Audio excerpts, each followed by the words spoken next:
저는 전북 군산에서 30년째 제과점을 하고 있는 박영희입니다. 올해 58이죠. 2018년 가을 딸 은정이가 있는 서울로 출장을 간 날이었어요. 엄마, 저 남자친구 있어요. 32인 딸이 이제야 좋은 사람을 만났다니까 제 마음이 두근거렸어요. 카페 문이 열리면서 키 큰 남자가 들어왔습니다. 정장 차림에 깔끔한 외모였죠. 안녕하세요, 어머니. 최도현이라고 합니다. 도현 씨는 외국계 회사에 다녀요. 강남에 살고요. 강남이라는 말에 제 마음이 살짝 움츠러들었지만 도현 씨가 워낙 정중했어요. 제과점도 한번 뵈러 가고 싶습니다. 일주일 뒤 정말 군산까지 내려왔어요. 제과점에 들어서는 순간 도현 씨 눈이 반짝이더라고요.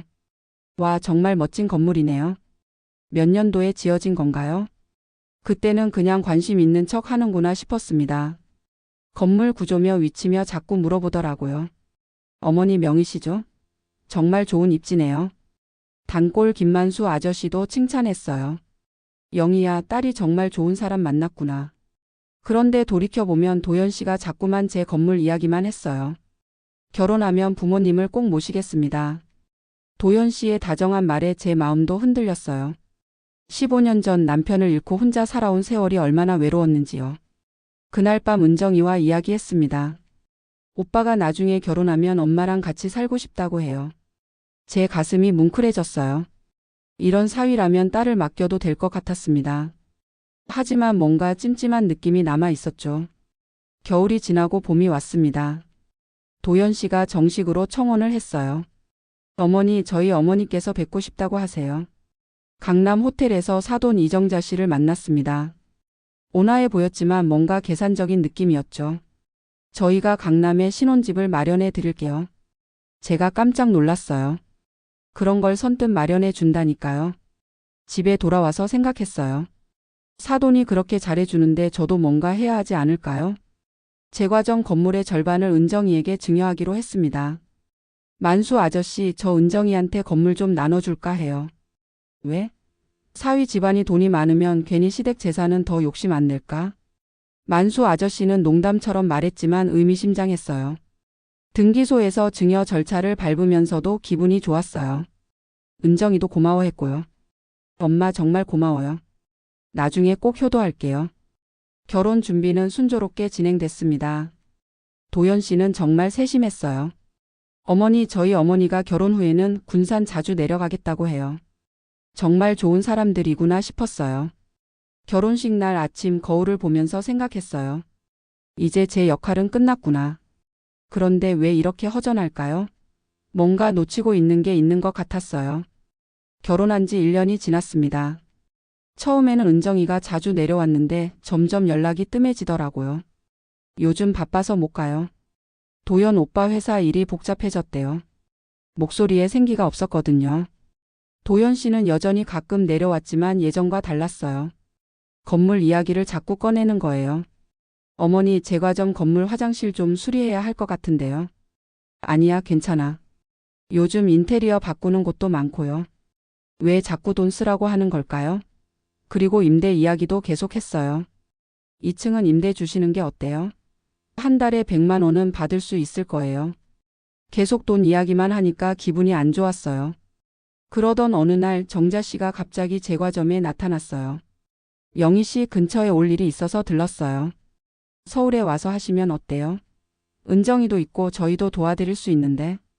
갑자기 왜 이런 말을 하는 걸까요? 저는 여기가 좋아요. 하지만 나이 드시면 혼자 하기 힘드시잖아요. 정자 씨의 말에는 뭔가 의도가 있는 것 같았어요. 그날 밤 은정이한테 전화했어요. 시어머니가 서울로 오라고 하더라. 너도 그런 생각이야? 글쎄요. 엄마가 원하시면요. 시원하지 않은 대답이었어요. 만수 아저씨한테 이야기했더니 고개를 갸우뚱하더라고요. 영희야, 뭔가 이상하다. 왜 갑자기 서울로 가라고 할까? 제 마음도 불안해지기 시작했어요. 하지만 아직은 구체적으로 뭐가 문제인지 몰랐죠. 2019년 겨울 은정이가 갑자기 울면서 제과점으로 왔어요. 얼굴이 새하얗더라고요. 엄마, 우리 집 망했어요. 도현 씨가 투자한 사업이 완전히 망했다는 거예요. 빚이 몇억 원이나 된다고요. 도현 오빠가 사기당했어요. 강남 집도 팔아야 할지 모르겠어요. 제 머리가 하얘졌어요. 엄마, 집 담보 대출 좀 해주면 안 되나요? 제 등골이 오싹해졌어요. 제과점 건물로 담보 대출을 하라는 거였어요. 안 돼. 그런 건 안 돼. 제발이에요. 우리가 길거리에 나앉게 게 생겼어요. 딸이 애원하는 모습을 보니까 마음이 아팠어요. 하지만 30년 동안 모은 재산을 그렇게 날릴 순 없었죠. 며칠 뒤에 만수 아저씨가 심각한 표정으로 찾아왔어요. 영희야, 등기부등본 한번 확인해봐. 등기소에서 확인해보니 머리가 하얘졌습니다. 은정이 명의로 된 건물 절반에 근저당이 잡혀 있었어요. 채권자는 이정자였어요. 바로 은정이한테 전화했어요. 건물에 근저당 잡힌 게 뭐야? 도연 오빠가 투자 자금이 필요해서 잠깐만 묶어둔 거예요. 제가 미치겠더라고요. 딸이 저를 속인 거잖아요. 사업이 망했다며? 아깨는 망했다고 울면서 왔잖아. 전화 너머로 은정이의 한숨 소리가 들렸어요. 딸이 저를 완전히 속인 거예요. 저 모르게 제 재산을 담보로 잡다니요. 너 지금 정신 있니? 이게 뭐 하는 짓이야? 엄마, 진정하세요. 사업만 잘 되면 다 갚을 수 있어요. 사업이 망했다며? 아깨는 망했다고 울면서 왔잖아. 전화 너머로 은정이의 한숨 소리가 들렸어요. 제가 말문이 막혔습니다. 딸이 저를 완전히 속인 거예요. 다음 날 서울로 올라갔습니다. 은정이네 집에 가니까 도연 씨와 정자 씨가 함께 있었어요. 이게 뭐 하는 짓이에요? 제 허락도 없이 근저당을 잡다니? 어머니, 사업상 어쩔 수 없었어요. 도연 씨가 침착하게 대답했어요. 예전에 다정한 모습은 온데간데 없었죠. 그럼 미리 말했어야지. 말씀드렸다고 해도 허락하지 않으셨을 텐데요. 사위가 이렇게 뻔뻔할 줄 몰랐거든요. 당장 근저당 풀어요. 그때 정자 씨가 말했어요. 영희 씨 부부 일에 어머니가 왜 끼어드세요? 제 재산인데 왜 못 끼어들어요? 이미 은정이 명의로 넘어간 건데요. 법적으로도 문제 없어요. 정자 씨의 말투가 완전히 달라졌어요. 예전에 온화함은 다 가짜였던 거죠. 은정이는 중간에서 어쩔 줄 몰라 하고 있었어요. 엄마, 미안해요. 하지만 어쩔 수 없었어요. 너도 나를 속인 거야? 잠깐만 빌린 거예요. 사업만 잘 되면 다 해결돼요. 말이 안 되더라고요. 계속 거짓말만 하고 있었어요. 집으로 돌아오는 길에 제 마음은 절망뿐이었어요. 30년을 함께 키운 딸이 저를 이렇게 배신할 줄 몰랐거든요. 만수 아저씨한테 이야기했더니 분노했어요. 완전히 계획적이잖아. 처음에 건물에 관심 보이더니 이런 수작이었구나. 그날 밤 잠이 안 왔어요. 제 평생이 무너지는 것 같았거든요. 2020년 초 세상이 코로나로 시끄러워졌습니다. 하지만 제 마음은 그보다 더 어두웠어요. 제과점 매출도 줄고 근저당 문제도 해결되지 않았거든요. 은정이와 연락이 완전히 끊어졌어요. 전화해도 받지 않고 문자도 답이 없었죠. 제 마음이 너무 아팠어요. 그래도 딸인데 이럴 수 있을까요? 어느 날 도연 씨한테서 전화가 왔어요. 어머니, 죄송하지만 건물을 팔아야 할 것 같습니다. 뭐라고요? 사업 정리하느라 돈이 필요해요. 어머니도 서울로 오시면 됩니다. 제가 어이가 없었어요. 제 재산을 마음대로 처분하겠다는 거잖아요. 절대 안 돼요. 그건 제 집이에요. 법적으로는 은정이 명의예요. 그리고 근저당도 있고요. 그럼 근저당 해결해요. 그럴 수 없습니다. 죄송해요. 전화를 끊은 후에 제가 울었어요. 정말 오랜만에 펑펑 울었죠. 30년 동안 일해서 모은 전 재산을 이렇게 빼앗길 수는 없었어요. 만수 아저씨가 위로해줬어요. 영희야, 아직 포기하지 마. 뭔가 방법이 있을 거야. 무슨 방법이 있겠어요? 법적으로도 문제 없다는데. 그래도 가만히 당할 순 없지. 도연이 과거를 한번 조사해보자. 만수 아저씨는 예전에 기자였거든요. 정보 수집에는 능숙했죠. 며칠 후에 충격적인 소식을 들었어요. 영희야, 도연이 사기 전과자야. 뭐요? 결혼 전에도 투자 사기로 벌금형 받았어. 그것도 여러 번. 제가 그제야 모든 걸 알았어요. 처음부터 계획적으로 접근한 거였어요. 부유한 과부의 딸과 결혼해서 재산을 빼앗으려고요. 그럼 은정이도 모르고 당한 건가요? 글쎄, 그건 잘 모르겠어. 하지만 은정이도 공범일 수 있어. 그 말에 제 마음이 더 아팠어요. 딸이 정말 저를 속인 건지 아니면 같이 당한 건지 모르겠더라고요. 제과점 매출은 계속 줄었어요. 코로나 때문이기도 하지만 제가 의욕이 없어서이기도 했죠. 맛있는 빵을 만들 마음도 없었어요. 단골 손님들이 걱정했어요. 사장님, 요즘 왜 이래요? 얼굴이 너무 안 좋아 보이는데. 아니에요, 괜찮아요. 하지만 괜찮지 않았어요. 밤마다 잠 못 이루고 밥맛도 없었죠. 이대로 가면 제과점도 문 닫아야 할 것 같았어요. 그런 제 모습을 보던 만수 아저씨가 말했어요. 영희야, 이렇게 당하고만 있을 거야? 너도 반격해야지. 무슨 반격이에요? 저 같은 촌부인이 뭘 할 수 있겠어요? 포기하면 안 돼. 30년 동안 쌓아온 걸 그냥 내줄 거야? 만수 아저씨 말이 맞았어요. 저도 가만히 당할 수만은 없었죠. 그때부터 마음을 다잡기 시작했어요. 2020년 봄이 됐습니다. 코로나가 조금 잠잠해지면서 제 마음도 정리됐어요. 가만히 당하고만 있을 수는 없다는 생각이 들었죠. 만수 아저씨와 함께 계획을 세웠어요. 먼저 도연 씨의 과거 사기 사건을 더 자세히 조사했습니다. 놀랍게도 피해자가 저희만이 아니었어요. 영희야, 이 사람 완전히 상습범이야. 똑같은 수법으로 여러 번 사기쳤어. 만수 아저씨가 찾아낸 자료를 보니까 소름이 끼쳤어요. 결혼을 미끼로 재산을 노리는 게 도연 씨의 전문이었던 거예요. 그럼 다른 피해자들도 있단 말이에요? 그렇지. 연락해서 만나보자. 같이 대응하면 더 힘이 셀 거야. 진짜로 다른 피해자들을 만났어요. 모두 저와 비슷한 처지였죠. 혼자 사는 중년 여성들이 딸이나 조카를 통해 도연 씨를 만나게 됐고 결국 재산을 빼앗겼던 거예요. 저도 똑같이 당했어요. 처음엔 너무 친절하더니 건물 이야기를 계속 하더라고요. 이상하다 싶었는데 피해자들의 증언을 들으니까 확신이 섰어요. 도연 씨는 계획적으로 움직이는 사기꾼이었어요. 그 다음에는 법적 대응을 준비했습니다. 변호사를 만나서 상담받았어요. 사기죄로 고발할 수 있습니다. 다만 증거가 중요해요. 증거요? 계획적으로 접근했다는 걸 보여줄 수 있어야 해요. 다른 피해 사례들이 도움이 될 거예요. 변호사 선임비도 만만치 않았지만 어쩔 수 없었어요. 제 마지막 희망이었거든요.